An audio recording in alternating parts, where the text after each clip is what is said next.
পুরাণ অনুসারে প্রজাপতি দক্ষ একটি যজ্ঞ আয়োজন করেছিলেন। তিনি সেই যজ্ঞে সকলকেই নিমন্ত্রণ করেছিলেন। দেবতা, মুনি, ঋষি, যক্ষ, কিন্নর সকলেই নিমন্ত্রণ পেয়েছিলেন সেই যজ্ঞে। কেবল নিজ কন্যা সতী ও জামাতা শিবকে নিমন্ত্রণ করেননি প্রজাপতি। প্রজাপতি দক্ষের কন্যা সতী সেই যজ্ঞে বিনা নিমন্ত্রণে এসেছিলেন এবং সতী বিনা নিমন্ত্রণে যজ্ঞস্থলে উপস্থিত হওয়ায় প্রজাপতি দক্ষ তার সামনে শিবকে নানানভাবে অপমান করেন, শিবের নামে নিন্দা করতে থাকেন। প্রতিনিন্দা সহ্য করতে না পেরে তৎক্ষণাৎ যজ্ঞকুণ্ডে প্রবেশ করেন সতী। সতীর সব দেহটিকে দেখে ভগবান শিব সহ্য করতে পারেন না। তখন সেই সব দেহটিকে নিয়ে তাণ্ডব নৃত্য শুরু করেন শিব। ভগবান শিবের এই তাণ্ডব দেখে দেবতারা অত্যন্ত চিন্তিত হন এবং ভগবান বিষ্ণুকে অনুরোধ করেন কিছু করবার জন্যে, যাতে ভগবান শিবকে শান্ত করা যায়। ভগবান বিষ্ণু তার সুদর্শন চক্রের দ্বারা সতীর সব দেহকে খণ্ড খণ্ড করে দেন। সেই খণ্ডগুলি পৃথিবীর নানান স্থানে ছড়িয়ে পড়ে এবং গঠন হয় 51টি সতীপীঠ। এই 51টি সতীপীঠকে রক্ষা করেন স্বয়ং ভৈরব এবং সতীর এই সব দেহের খণ্ডগুলি ধরিত্রীতে পড়া মাত্রই পরিণত হয়েছিল প্রস্তর খণ্ডে এবং সেইগুলোকেই আজ আমরা 51 সতীপীঠ বলে চিহ্নিত করি। এই সতীপীঠগুলির মধ্যে অন্যতম সতীপীঠ হল কামরূপ কামাখ্যা। আজকের ভিডিওতে আমরা কথা বলতে চলেছি সেই নীলাচল পর্বতে কামরূপ কামাখ্যার বিষয়। নমস্কার বন্ধুরা, আপনাদের সকলকে স্বাগত আমাদের ইউটিউব চ্যানেলের আরেকটি নতুন ভিডিওতে। আশা করছি আপনারা সকলেই খুব ভালো আছেন। আজকের পর্বতে আমরা কথা বলতে চলেছি কামরূপ কামাখ্যার ইতিহাসের ব্যাপারে এবং নানান রহস্যের ব্যাপারে। কাজেই আপনাদের সকলকে অনুরোধ করব ভিডিওটি স্কিপ না করে শেষ পর্যন্ত দেখবার জন্যে। তাহলে চলুন আজকের পর্বটি শুরু করা যাক। ভারতের আসাম রাজ্যের গৌহাটি শহরে পশ্চিমাংশে নীলাচল পর্বত অবস্থিত হিন্দু দেবী কামাখ্যার মন্দিরটি। হিন্দু দেবী কামাখ্যার এই মন্দিরটি 51 সতীপীঠের মধ্যে অন্যতম, 51টি শক্তিপীঠের মধ্যে একটি এবং 4টি আদি শক্তিপীঠগুলির মধ্যে কামাখ্যা মন্দিরটি বিশেষ। কারণ দেবী সতীর যোনি এখানে পড়েছিল বলেই দেবী কামাখ্যাকে উর্বরতার দেবী বলা হয়। অম্বুবাচীর সময় কামাখ্যা দেবীর মন্দির বন্ধ থাকে। 3 দিন পর চতুর্থ দিনে দেবী কামাখ্যার মন্দিরের দ্বার খোলা হয় এবং দেবীর স্নান পূজাদি সম্পূর্ণ করা হয়। কালিকা পুরাণ অনুসারে কামাখ্যায় পুজো করলে সকল ইচ্ছা পূর্ণ হয়। শিবের স্ত্রী ও মোক্ষদাত্রী শক্তি কামাখ্যা নামে পরিচিত। বর্তমান কুচবিহার রাজবংশের প্রতিষ্ঠাতা মহারাজা বিশ্বসিংহ কামরূপ অভিযান পথে সতীপীঠ উদ্ধার ও মন্দির নির্মাণ করেন। মা কামাখ্যার মন্দির নির্মাণের পেছনে রয়েছে আর একটি বহুল প্রচলিত আখ্যান।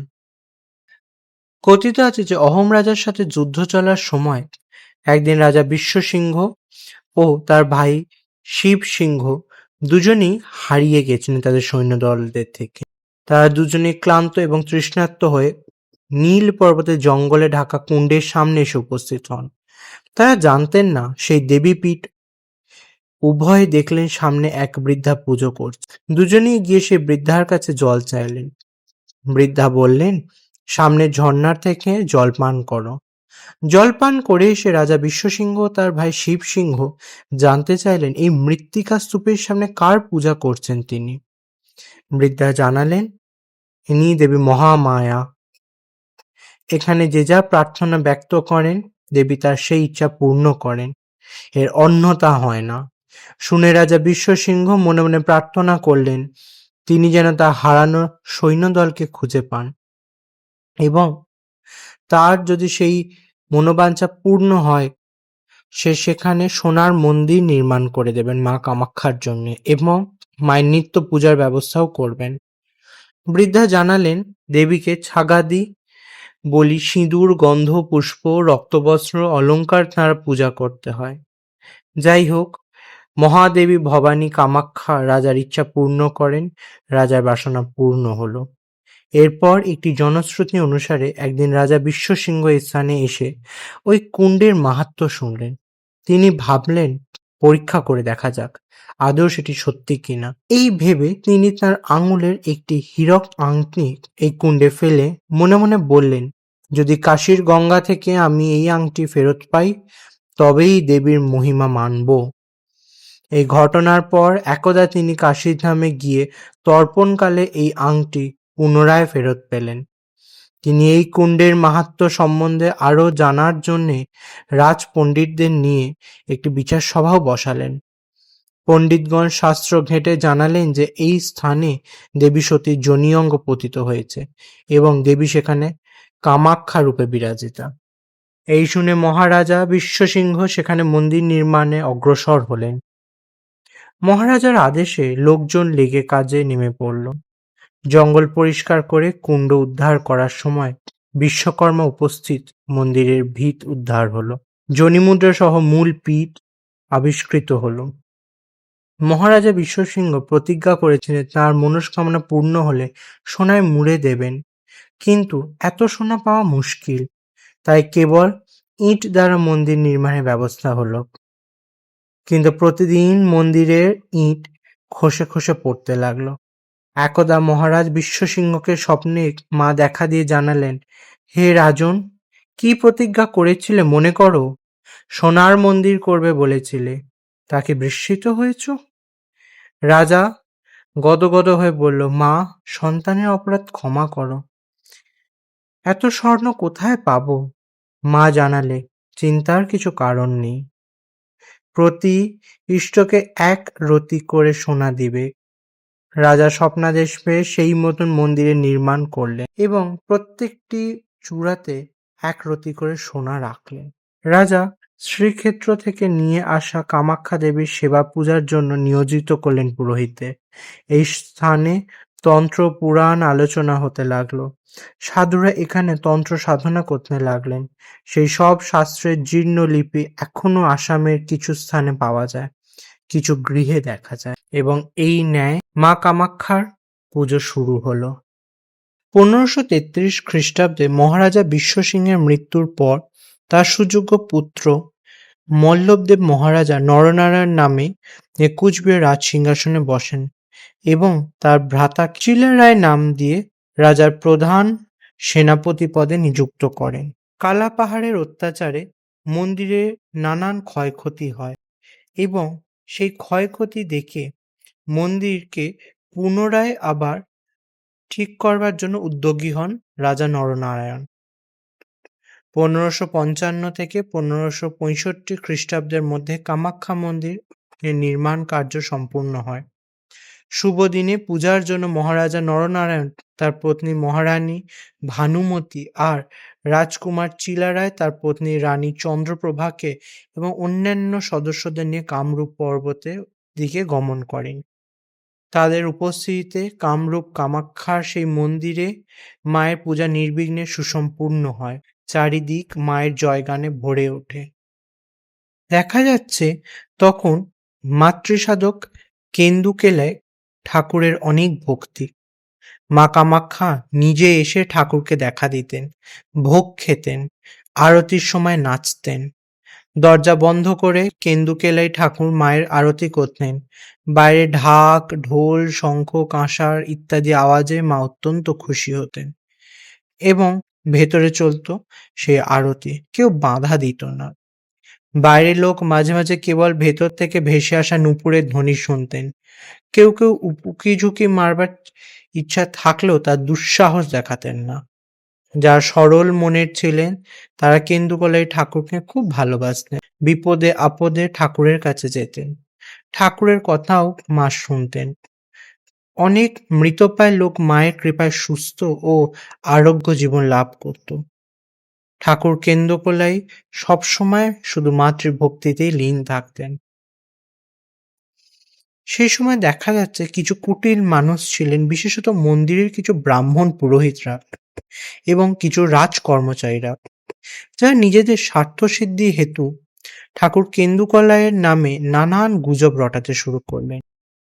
সেই সব গুজব শুনে কালে কালে মহারাজা নরনারায়ণ ও কেন্দুকলায় ঠাকুরের ওপরও কিছুটা বিরোধিতা দেখালেন। একদিন রাজা নরনারায়ণ হঠাৎ করে কামরূপ কামাখ্যা পীঠে এসে ঠাকুরকে প্রশ্ন করলেন, শুনলাম আপনি যখন আরতি করেন নাকি মা নিজে আসে আপনাকে দর্শন দান করেন, ইহা কি সত্য? কেন্দুকলায় ঠাকুর জানালেন, আজ্ঞে যথার্থ শুনেছেন মহারাজ। মায়ের কৃপায় আমি নিত্যদিন মায়ের দর্শন পাই। এই শুনে রাজা নরনারায়ণ খুব খুশি হয়ে বললেন, আমিও দেখতে চাই মাকে। আপনি যখন আরতি করবেন তখন আমি মন্দিরে গর্ভগৃহে ঢুকে মায়ের দিব্য রূপ দর্শন করতে চাই। কেন্দুকলাই ঠাকুর খুব ভীত হয়ে বললেন, সাবধান মহারাজা, এভাবে ছল করে মায়ের দর্শন পাওয়াটা যায় না। উল্টে আপনার পুণ্যের জায়গায় এতে আপনার ক্ষতি হবে। আমি আপনার ভালোর জন্য জানাচ্ছি, আপনি তপস্যা করুন। মা ব্রহ্মময়ী মা জননী সন্তুষ্ট হলে আপনাকে নিজেই দর্শন দেবেন। কিন্তু মহারাজা নরনারায়ণের ছাড়বার পাত্র ছিলেন না। তিনি নানান কৌশলে ঠিক দেখবেন বলে ধরেই নিয়েছিলেন। তখন রাজ আদেশের ভয়ে ঠাকুর কেন্দুকলায় একটি উপায় বের করলেন। তিনি সন্ধ্যা আরতিতে বসবেন, ঠিক তখন রাজা মন্দিরের দেয়ালের ছিদ্র দিয়ে দেবী দর্শন করতে পারবেন। কেন্দুকলায় খুব ভালো মতন অনুধাবন করতে পারলেন যে খুব শীঘ্রই মহারাজ নরনারায়ণের ভাগ্যকে গ্রাস করতে চলেছে রাহু। ঠিক সন্ধ্যাকালে উপস্থিত রাজা গিয়ে যথাস্থানে নিজে লুকিয়ে পড়লেন। আরতির সব ব্যবস্থাপনা সম্পূর্ণ এবং ঠাকুর মায়ের আরতি শুরু করলেন। মন্দিরের দ্বার বন্ধ, ভিতরে ঠাকুর আরতি করছেন। বাইরে নানান বাদ্য বাজিছিল। ঘণ্টায় নিনাদ হওয়ার সাথে সাথে সমগ্র নীলাচল পর্বত থরথর করে কাঁপতে আরম্ভ করল, যেন ভয়াল ভূমিকম্প। মহারাজা নরনারায়ণ ও ঠাকুর কেন্দুকলায় নির্দেশ মতন মন্দিরের উত্তর দিকে গবাক্ষ দিয়ে উঁকি দিয়ে দেখতে লাগলেন। চোখের নিমেষে মহামায়া আদ্যা শক্তি অগ্নিমূর্তি ধরে সামনে এসে দাঁড়ালেন। তিনি সর্বাজ্ঞা। ব্রহ্মাণ্ডে কিছুই তার কাছে লুকানো যায় না। তিনি অত্যন্ত ক্রুদ্ধ হলেন এবং সেই সময়তেই এই জঘন্য কাজে সাহায্য করবার জন্য ঠাকুর কেন্দুকলাইকে পাথরে রূপান্তরিত করলেন এবং রাজা নরনারায়ণ সঙ্গে সঙ্গে দৃষ্টিহীন হয়ে গেল।